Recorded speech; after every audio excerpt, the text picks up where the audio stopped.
இலக்கண குறியில் இருக்கிறது. அப்ப ரஹ்மான் என்பது ஒரு எழுத்து கூட இருக்கிறதுனால நல்லவன் கெட்டவன் வேறுபாடு இல்லாம சீராம பாருங்க, அந்த அருளை ரஹ்மான் என்று சொல்லுவோம். ரஹீம்ங்கிறதுல அதுல குறைச்சிடலாம் ஆட்களை. ஒரு 5% வராது. அல்லாஹ் படைச்ச படைப்புகள்ல மறுமையில பிரத்யேகமா அவனுடைய அன்புக்கு பாத்திரமாகக்கூடியவர்கள் 5 பேருமா 10 பேருமான்னு சொல்ல முடியாது. இருக்கிற எத்தனை பேர் 10% நல்லா இருப்பானா, 5% இருப்பானா, அவனால தருவான். அப்ப 5% 10% அளவுக்கு அவனுடைய குறைச்சிக்கிறதுனால அது ரஹீமுக்கு அந்த அர்த்தத்தை கொடுத்துடுறாங்க. அப்ப ரஹ்மான் ரஹீம் என்பதற்கு தொன்றுக்கு நம்ம செய்யற அர்த்தத்துக்கு பாருங்க கரெக்டான அர்த்தம். ரஹ்மானுக்கு நம்ம என்ன அர்த்தம் சொல்றோம்? அளவு இல்லாத அருளாளன். ரஹீம் என்று சொன்னா நிகர இல்லாத அன்புடையோன். அப்ப அளவு இல்லாத இந்த உலகத்தில் அது விலைக்கு சொல்வதா இருந்தா என்னன்னு கேட்டா, இந்த உலகத்தை பொறுத்த வரைக்கும் தன்னை அருளாளனாகத்தான் வச்சுக்கிட்டு இருக்கிறான். நல்லவன் கெட்டவன் பார்க்கறது இல்லை. நீ எவ்வளவுதான் தொகை நோம்பு ஈடுபட்டாலும் சரி, அதுக்காக உனக்கு பணம் தர மாட்டான். நீ அல்லாவுக்காக அர்ப்பணிச்சுட்டு இருந்தாலும் சரி, உனக்கு பதவியை தந்துட மாட்டான், உன்னுடைய கஷ்டத்தை போய்க்கிற மாட்டான், உனக்கு செழிப்பை தந்துட மாட்டான். அன்பு சொல்லிட்டு ஒரு டைம் வச்சிருக்காங்க. இந்த உலகத்தை பொறுத்த வரைக்கும் வெறும் இறக்கம் மட்டும்தான், வெறும் அருள் மட்டும்தான், வெறும் கருணை மட்டும்தான். கேட்கிறவனுக்கு தான் கொடுப்பான், ஆசைப்படணும் கொடுப்பான், அள்ளி வீசுறான் பாட்டு. இப்ப நான் ஒரு 10,000 ரூபாய் சில்லறை மாட்டி வச்சுக்கிட்டு ஒரு வீசி வருகிறேன்னு வைங்களேன், ஒருத்தனுக்கு 200 ரூபாய் கிடைக்கும், ஒருத்தனுக்கு 300 ரூபாய் கிடைக்கும், ஒருத்தனுக்கு 50 ரூபாய் கிடைக்கும், ஒருத்தனுக்கு 10 ரூபாய் கிடைக்கும், ஒருத்தனுக்கு 1 ரூபாய் கிடைக்கும். வீசினா என்ன கிடைக்கும்? இது வீசுறதுக்கு என்ன காரணம்? அன்பு வச்சுதான் வீச மாட்டான். அன்பு தான் சொல்லுவோம், கற்று இது கொண்டு கொடுப்போம். தூக்கி வீசுறது இந்த உலகத்தில் வீசுக்கு கண்டவனுக்கெல்லாம் கூட கிடைக்கிற காரணம் என்ன? அன்பு வச்சுக்கிட்டு தேர்ந்தெடுத்து நான் தரலப்பா, இந்த குழந்தைக்கு போகலான்னு வீசுறாங்க. வீசுமான ஒண்ணு பிறவனுக்கு ரொம்ப கிடைச்சு போயிருது, வசூலா கொஞ்சம் கிடைச்சு போயிருது. அதே விஷயம் பிறவனுக்கு முன்னாடி பிறவனு சுலபத்துக்கு ரொம்ப கிடைச்சு, சில பேருக்கு என்ன செஞ்சு நல்லவங்களை கூட கிடைக்குது. இப்படி அல்லாத ஒரு மதிப்பில்லாத ஒரு பொருளா இருக்கிறதுனால, இந்த உலகமே மதிப்பில்லாத இருக்கிறதுனால என்னன்னா மோங்கலாம் அள்ளி வீசிக்கிறான். 5 கிடைக்கணும், 5 கிடைக்கும், 10 கிடைச்சா 10 கிடைக்கும். இதுல வேண்டிய வேலைன்னு பார்த்து வீசும் பொழுது இந்த உனக்கெல்லாம் கூட போட்டோம் அப்படி பார்த்து எல்லாம் செய்யறது இல்லை.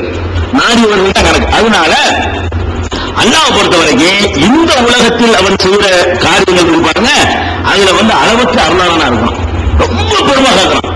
ரொம்ப நமக்கெல்லாம் ஒரு 2 நாளைக்கு நம்மளை ஏத்தான்னா கோபம் வந்துடும். ஒருத்தர் நம்மளை திட்டுறான், ஒரு நாளைக்கு திட்டுமோ சும்மா இருப்போம், 2 நாளைக்கு திட்டுமோ சும்மா இருப்போம், 3 நாளைக்கு திட்டினாண்டா ஒரு அளவுக்கு போயிடுவானா பண்ணணும் அப்படி நினைக்கிறமா இல்லையா? இல்ல நம்ம இதான் மனுஷன். அல்லாஹ் என்ன செய்யறான்? அவனுக்கு 15 வயசுல ஆரம்பிக்கிறான். அல்லாஹ் இல்லைங்கிறான்.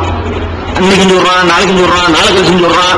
63 வருஷம் ஒருத்த வாழ்றான்னு சொன்னா கிட்டத்தட்ட 40 வயசு 42 வருஷமா அல்லாஹ் இல்லைங்கிறான். 42 வருஷமா செய்யும்போது கோபம் வர மாட்டேன். அது பேர் இருக்கான் சொல்லு சொல்லு. 42 வருஷமா திட்டினாங்க வாங்கிட்டு இருக்கியா? 42 வருஷமா கட்டளை மீறிட்டு இருக்கான். எத்த தரப்படாம இருக்கட்டுமே, ஒரு நாளைக்கு சொல்லி கேட்கலன்னா விட்டு இருப்பான். 2வது நாளும் சொல்ல மாட்டேங்கிறான், 3வது சொல்ல மாட்டேங்கிறான். நான் வெளியே போன நான் ஏற்றுக்கணும். பெற்ற பிள்ளையா இருந்தாலும் வெளியே போறான். சொல்லிக்கிட்டே இருக்க கேட்க மாட்டேங்கிறியா? நமக்கு 3 நாள் தான் தாங்க முடியும். பெத்த பிள்ளை விஷயமா இருந்தா கூட 3 நாளைக்கு மேல தாங்காது. பெத்த தாயா இருந்தா கூட 10 நாளைக்கு மேல தாங்காது. அவன் என்ன செய்யறான்?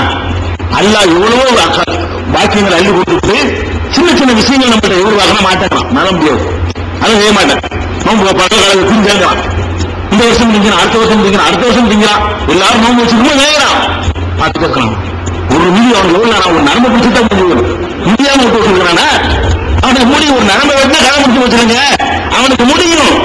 அவ்வளவுக்கு அருள் இறக்கம். அந்த மாதிரி அனுபவம் இல்லாம கருணை இருக்கிறதுனாலதான் காத்துக்கிட்டே இருக்கான், பார்த்துக்கிட்டே இருக்கான். 60 வருஷம் 70 வருஷம் 80 வருஷம். அந்த காலத்து மக்களும் 950 வருஷம் பார்த்துட்டு இருக்கான். அதிகமான வாழ்நாள் கொடுக்கப்பட்ட மக்களுக்கெல்லாம் நூறு நபி காலத்து மக்களுக்கெல்லாம் 950 வருஷம் எல்லாம் பார்த்து வெயிட் பண்ணிட்டே இருந்தான். அதுக்கு தான் கோபப்பாறை காட்டுறான். அதனால அல்லாஹ் ரப்பல் ஆலமீன் அளவற்ற அருளாளன் என்பதை நம்ம முதல்ல விளங்கிக்கணும். இந்த துன்யாவை பொறுத்த வரைக்கும் அவனுடைய அருளுக்கு அளவே கிடையாது. இந்த அளவற்ற எப்படி அவன் அளவற்ற அருளாளனா இருக்கிறான் என்பதை முதல்ல பார்க்கணும். அடுத்த மறுமையில எப்படியெல்லாம் நம்ம நிகழ்ச்சி அன்பு செலுத்தினான் என்பதை 2வது பார்க்கணும். எப்படி அளவற்ற அருளாளனா இருக்கான்? ஃபர்ஸ்ட் அல்லாஹ் சொல்றான் 6:12 ரஹ்மத்து செய்வதை அல்லாஹ் நம்ம கருணை செய்யறாங்க, இறக்கம் காட்டுறாங்கல்ல, அத இறக்கம் காட்டலன்னு வைங்க. மழையை 10 வருஷம் மழை இறக்கல, எவனாலும் கேள்வி கேளுமா? என்ன கடவுள்? ஒரு முதலமைச்சர் ஒழுங்கா விலைவாசிலாம் குறைக்கல, ரேஷன் கூட்டு கிடைக்கலன்னா கேட்பமா ரோட்ல உட்காந்துருவோம்ல? நம்ம ரோட்ல உட்கார கேளுமா? 10 வருஷம் மழையே தரல, நீங்க என்னப்பா ரப்பு நீ கடவுளா? நான் வேற பாடம் சொல்ல முடியுமா? என்ன பண்றானா அல்லாஹ் கதப குல் நபியே நீங்கள் சொல்லுங்கள் கதப அலா நஃப்ஸிஹி ரஹ்மா ரஹ்மத்து செய்வத தனக்கு தானே கடமையாக்கிட்டானா அல்லாஹ் வந்து என்ன செஞ்சுட்டான் எவன் கேட்க இயலாதுங்கிறத நம்ம செய்யாம இருக்கக்கூடாது அப்படின்னு அவன் என்ன செஞ்சான்னா உங்களுக்கு கடமையாக்கினால தெரியும் அவனுக்கு ஒண்ணு கடமையாக்கிட்டான் எனக்கு கடமை ரஹ்மத்து செய்யறது எவ்வளவு அல்லாஹ் பாருங்க தனக்கு கடமை அவனே ஆக்கி கொண்டு யார் அவனை கட்டாயப்படுத்த இயலாது பாருங்க கடமையை தனக்குத்தானே கடமையாக்கி கொள்ளும் போது கண்டிப்பா செஞ்சிருவான் ஏன் அவன் செய்யறான்னு கேட்டா உன்னை எல்லாம் படைக்கிறதுக்கு முன்னாடி ஃபர்ஸ்ட் தனக்கு கடமையாகலாம் நம்மளை எல்லாம் படைச்சு நம்ம அக்கிரமத்தெல்லாம் பார்க்கறதுக்கு முன்னாடி நான் ரப்பா இருக்கிற காரணத்தினால் நான் அனைவருக்கும் உதவி செய்வது எனக்கு நானே ஆக்கிவிட்ட கடமை அவன் தன்னை கடமையாக்கிட்டானா இப்படிப்பட்ட அவன் கேட்க நாதி இல்லைங்கிறதுனால நம்ம நம்ப விட்டக்கூடாதுக்காக வேண்டி அவன் அவனுக்கு முதல்ல கடமையாக்கலாம் ரஹ்மத்தை தனக்கு கடமையை ஆக்கிக்கிட்டான்னு சொன்னா எவ்வளவு பெரிய அருள் பாருங்க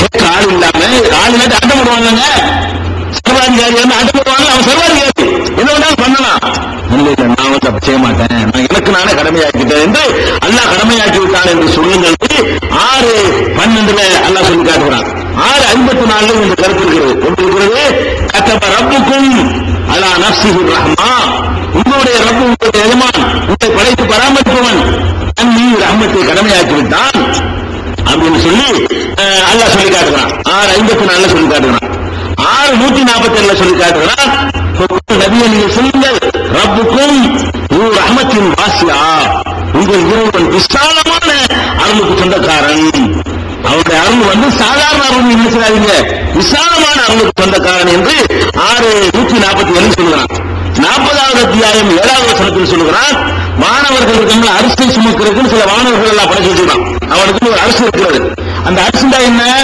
மானம் உள்ள சொல்லிடலாம் அவ்வளவு பெருமான் அவன் வீட்டில் இருக்கக்கூடிய அந்த ஆசனத்துடைய அளவு என்னன்னு கேட்டா இந்த வானம் புண்ணி அம்பிட்டு இருக்க எல்லாத்தையும் முன்னே அது உள்ள சொல்லி விடுவான் அவ்வளவு பெருமாண்டமான ஒரு ஆசனத்தை அல்லாஹ் தனக்கென்ன வகுத்து உருவாக்கி கொண்டு அதில் அவன் வீட்டில் இருக்கிறான் அதை சுமக்கிறவர்கள் மாணவர்கள் இருக்கிறாங்க அந்த மாணவர்கள் என்ன செய்வாங்க அல்லாஹ் சொல்லி காட்டுகிறான் அல்லதீன யஹ்மிலூனல் அர்ஷ அரசை சுமந்து கொண்டிருக்கக்கூடிய மாணவர்களும் ஒமன் ஹவுலஹு அதை சுற்றி இருக்கக்கூடியவர்களும் யுஸப்பிஹூன பிஹம்தி ரப்பிஹிம் தங்களுடைய இறைவனுடைய புகழை துதித்துக் கொண்டிருக்கிறார்கள் யூமினூன பிஹி அவனை நம்பிக்கை கொண்டிருக்கிறார்கள் வயஸ்தக்பிரூன லில்லதீன ஆமனு நம்பிக்கை கொண்ட மக்களுக்காக வேண்டி நமக்காக பாவம் தர்றாங்களாம் யா அல்லாஹ் ஈமான் கொண்ட மக்கள் நீ மனுஷரல்ல அப்படின்னு நினைச்சாங்க அந்த மாணவர்கள் பாவம் பண்ணி தருகிறார்களாம் மேலும் அல்லாஹ்வை நோக்கி சொல்கிறார்களாம் ரப்பனா எங்கள் இறைவா வசிஅத குல்ல ஷைஇன் ரஹ்மத்தன் ஒவ்வொரு பொருளுக்கும் அருளால் நீ வந்து அப்படி சூழ்ந்து இருக்கிறாயே மனுஷனுக்கு மட்டுமா நீ அருள் செய்கிற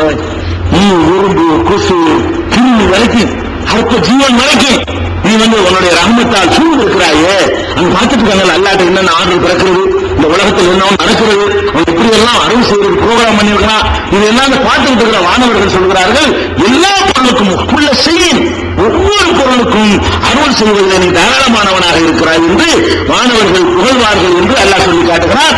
ஃபர்ஸ்ட் நம்ம நம்பணும் அல்லாஹ்வுடைய அருளுக்கு லிமிட்டே இல்லை, அல்லாஹ்வுடைய அருளுக்கு அளவே இல்லைன்னு வழங்கணும். அந்த அல்லாஹ்வுடைய அருளை வழங்குவதாக இருந்தால் எப்படி வழங்கணும்?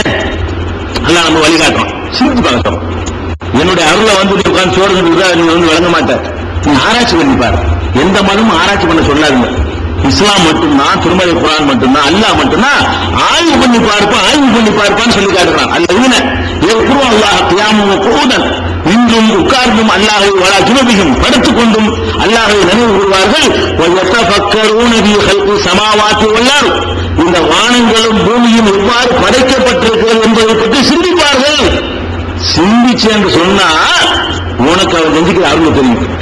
நம்ம மட்டும் சிந்திச்சு பார்க்கணும். இந்த வானம் எப்படி படைக்கப்பட்டிருக்கு, பூமி எப்படி படைக்கப்பட்டிருக்குங்கிற நம்ம சிந்தனை ஓட்டத்தை விட்டீங்கன்னு சொன்னா நம்ம மேல அவன் காட்டுற கருணை என்ன கருணை என்று அசந்து போயிருவோம். அது சிந்திச்சு பார்க்க சொல்றான். அல்ல 190 சொல்றான். அதே மாதிரி 30வது அத்தியாயம் 8வது வசனத்தை சொல்கிறான். அவளும் எத்தபக்கரு அம்புசியும் அவர்கள் தங்களுக்குள்ளே சிந்தித்து பார்க்க மாட்டார்களா? மா ஹலக்கல்லாஹு ஸமாவாத்தி வல் அர்த வமா பைனஹுமா வானங்கள் பூமி ரெண்டுக்கும் இடையில என்னென்ன படைக்கப்பட்டிருக்கிறதோ அவற்றை பற்றி அவர்கள் சிந்தித்து